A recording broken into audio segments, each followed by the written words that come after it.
उत्कल सांबादिक संघ ओडिशा तरफरु 6 दफा नहीं राजधानी लोयर पीएमजी ठारे राज्य सभापति श्री विभूतिभूषण करंक नेतृत्व में विक्षोभ समावेश अनुष्ठित होइथिला। सांबादिकंक सुरक्षा निमंते विशाल विक्षोभ समावेश को राज्य सभापति श्री कर सुंदर भाव परिचालन करथिले। राज्यर सर्वपुरातन सांबादिक संगठन उत्कल सांबादिक संघ पक्षरु 6 दफा मौलिक दाबी नहीं बुधवार राज्यर प्राय 2000 सांबादिक विधानसभा घेराव करिसेंती।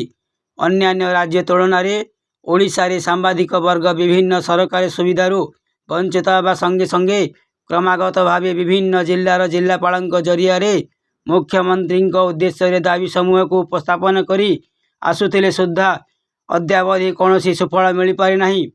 दाबी गुड़िक मध्य सांबादिक सुरक्षा आईन प्रणयन, वयस्क सांबादिकों को पेंशन प्रदान, स्वास्थ्य बीमा योजना पितामाता और 25 वर्ष ऊर्ध्व संतान मान सामिल करा, मीडिया एकाडेमी गठन करने, अधिस्वीकृति कमिटी पुनर्गठन और व्यापक अधिस्वीकृति प्रदान, लोकसभा भवन समेत राज्यर समस्त सरकारी कार्यालय सांबादिकों प्रवेशाधिकार अंतर्भुक्त रही।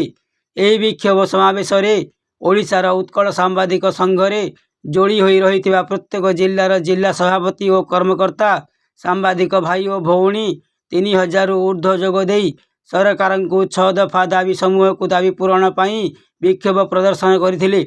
यह समावेश उत्कल सांबादिक संघ कंधमाल जिला शाखा सभापति श्री संतोष कुमार दासंक नेतृत्व में कंधमाल जिलूर सांबादिक संघ टिकाबाली संपादक श्री कुना दिगाल एवं फिरिंगिया बालीगुड़ा फुलवाणी तथा अन्यान्य ब्लॉक रु 30 जन कार्यरत सांबादिक जोगदे।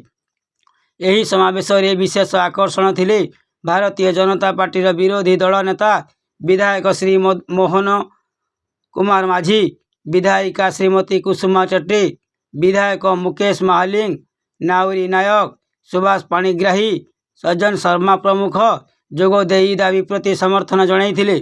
विरोधी दल नेता विधायक श्री माझी सांबादिकों 6 दफा दाबी को राज्य सरकार निकट में आसंता काली शून्य काल दाबी पूरण पर प्रतिवाद करी निजर अभिभाषण कही।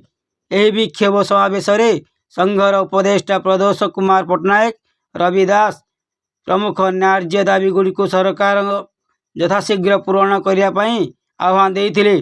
कंधमाल जिलूर जिला कुना दिगाल रिपोर्ट, धर्मनिकेतन न्यूज।